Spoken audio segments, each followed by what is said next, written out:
Всем привет! Друзья мои, мира вам и крепкого здоровья! Сегодня у меня вареники с картофелем и обжаренными с луком грибами. Посмотрите, сколько грибов. Сейчас я буду это пробовать. Как же это вкусно, друзья мои! Просто и вкусно. Ну, еще один и понесу Петровичу. Вкуснятина. Обязательно готовьте. Поехали готовить. Тесто буду заводить самое простое. Одно яйцо, чайная ложка соли и все перемешаю. Добавляю 175 грамм обычной бутилированной или кипяченой и охлажденной воды и все перемешаю, чтобы соль растворилась. Добавляю 1 чайную ложку растительного масла без запаха. Вот здесь у меня полкилограмма просеянной муки высшего сорта. Добавляю и замешиваю тесто. Вначале насыпьте часть муки и размешайте, чтобы не было комочков. Убираю венчик и дальше продолжаю замешивать с помощью лопаточки. Всю муку сразу не высыпайте, потому что будет тяжело размешиваться. Часть высыпали, перемешали до однородности. И еще высыпаем муки. Оставляем где-то 2 столовые ложки, на столешницу высыпаю. Сейчас руками буду вымешивать, пока всю муку тесто заберет. Такое тесто хорошо подходит для вареников, и для пельменей, и для мантов. Готовится быстро. Тесто должно быть очень упругое. Посмотрите, какое непослушное тесто. Продолжаем вымешивать. Сейчас клейковина расслабится, и тесто будет шикарное. Вот посмотрите, я еще только минуту вымешиваю, а вырисовывается уже тесто. Не торопимся. И просто вмешиваем тесто. Сразу можно всю муку не добавлять. Иногда остается буквально 10-15 грамм муки, а иногда ее не хватает. Смотрите по консистенции теста. Но тесто должно быть жестким. Домешиваем оставшуюся муку. Посмотрите, какое упругое тесто получается. С таким тестом будет очень легко работать. Остаток муки замесили, еще немножечко покатаю. Все, вот такое получается очень упругое тесто. Убираю в пакет и оставляю минут на 15-20, после чего буду лепить вареники. Друзья мои, для начинки 500 грамм картофеля, который я сейчас поставлю отвариваться в слегка подсоленной воде. Вот здесь у меня 150 грамм шампиньонов, 100 грамм лука, который я порежу очень мелко, немного зеленого лука и укропа. Вот здесь в общей сложности 20 грамм. Я порежу, чтобы начинка была веселенькая. И небольшим кубиком порежем грибы. Вот таким мелким кубиком, меньше чем сантиметр. Все, порезали мелко и идем обжаривать. Картофель закипает. Добавлю чайную ложку без верха соли, примерно 7 грамм. А в сковородку наливаю 3-4 столовые ложки растительного масла. И как только масло нагрелось, сразу выкладываем репчатый лук и сразу же грибы. Перемешиваю.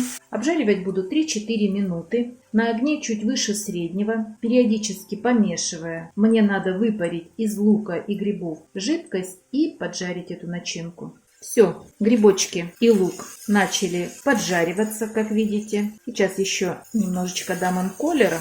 Добавлю зеленый лук и укроп, перемешаю. Добавлю пол чайной ложки соли, немного специй, чуть-чуть хмели сунели, немного кориандра. Кто заметил, это мои любимые специи. Ну, еще красный перец люблю. И совсем чуть-чуть черного молотого перца. Перемешиваем. Пахнет очень вкусно специями, грибами, луком. Представляете, какая начинка будет у вареничков. Ну все, после того, как вы добавили зеленый лук с укропом и со специями, 30-40 секунд и выключайте. Начинка из грибов и лука практически готова. Пусть остывает, а в это время варится картофель. Картошка сварилась. Обязательно ее надо тщательно размять, чтобы не осталось комочков. Масла никакого не добавляем, у нас его достаточно в грибах с луком. А дальше выкладываем грибы, обжаренные с луком, и тщательно все перемешиваем. Пробуем на соль, при необходимости присаливаем. Все, вот такая начинка получается, которую необходимо полностью охладить. Приступим. Хочу показать вам, какое получается тесто. Смотрите, чудо! И вот такое внутри. Кусочек отрезаю, остальное в пакет, чтобы не заветрилось. Я буду замораживать. на досточке замораживаю. Обязательно присыпаем ее мукой. С таким тестом можно работать как с мукой, так и без муки. Я буду работать с мукой, так быстрее. Я делаю всегда одинаково. Раскатываю вот такие жгутики, режу примерно одинакового размера, присыпаю их мукой. Обязательно подкатываю. Вы можете этого не делать, но поверьте мне, после таких заготовок легко раскатывается тесто. И кружочки наши получаются ровными. Вот смотрите, вот этот бочонок кладем обязательно на ладошку срезом. Сразу получилось 27 штук. И раскатываем вот этим срезом вниз. Раскатываю заготовки, делается это все очень быстро. В каждый вареник накладываем столько, чтобы вареник закрылся. И вы его не натягивали. У меня всегда большие вареники и хорошо набитые фаршем. Лучше всего делать это чайной ложечкой. С первого вареника вы определитесь, сколько необходимо класть начинки, чтобы вареник закрылся. И закрываем. Еще раз медленно выкладываем начинку. Вначале соединяем серединку, защипываем. Начинаем с конца, доводим до серединки. И здесь точно так же. Проходим еще разочек, чтобы вот это тесто здесь сделать очень тоненьким. Все очень просто. Сейчас покажу, как можно сделать фигурный край. Я не люблю фигурный край, потому что здесь тесто утолщается, и мне это не нравится. Так, закрываем серединку. Не натягивайте вареник, иначе в процессе варки он потом деформируется и некрасивый. Вот смотрите, хорошо защипнули. Вот этим большим пальцем подворачивайте и прижимайте. Еще подворачивайте и указательным прижимайте. Вот смотрите, я заворачиваю, видите? Заворачиваю, прижимаю. Еще заворачиваю и прижимаю. Все, у вас получится вот такой. Сейчас еще раз покажу. Выкладываю начинку. Начинка, картофель, грибы и лук обжаренный, очень вкусная. Хорошо защипываем тоненько и начинаем заворачивать. Но еще раз говорю, я не люблю. Мне больше нравится, когда вот такой тоненький край, и когда сварится, здесь тесто остается тонким. Ну, а теперь поехали на скорость.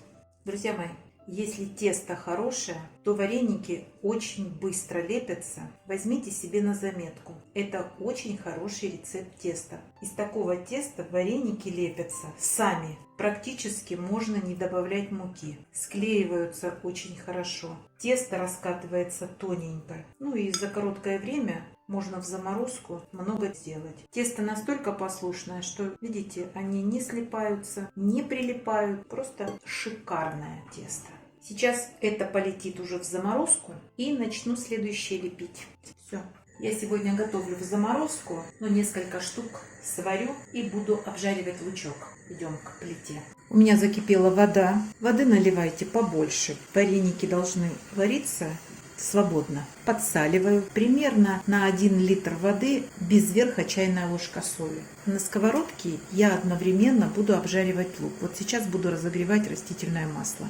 Здесь у меня буквально 3-4 столовых ложки растительного масла. У меня вареничков мало, и поэтому и воды я налила чуть больше литра. Опускаем обязательно в кипящую воду. И аккуратно перемешиваем. Тот, который ко дну прилипнет, сейчас поднимется. В сковородку в разогретое масло я отправляю 2 луковички средние. Такие вареники можно есть и со сметаной, и просто со сливочным маслом. Но мы любим с луком обжаренным на растительном масле. Лук обжариваю на огне чуть выше среднего, а вареники после того, как всплывут, варим 2-3 минуты. А за 3 минуты у нас и лучок обжарится. Я его обжариваю до золотистого цвета. Периодически перемешиваем, чтобы он равномерно обжаривался и подрумянивался. А варенички всплыли, и пошло время, я отсчитываю 3 минуты. Ну вот, время вышло, лучок поджарился, можно выключать и продолжаем помешивать. Пока сковородка горячая, лук может сгореть. Можно сейчас доставать вареники и сразу отправлять в лук. Можно в тарелочку и сверху добавить лучок. Ну вот,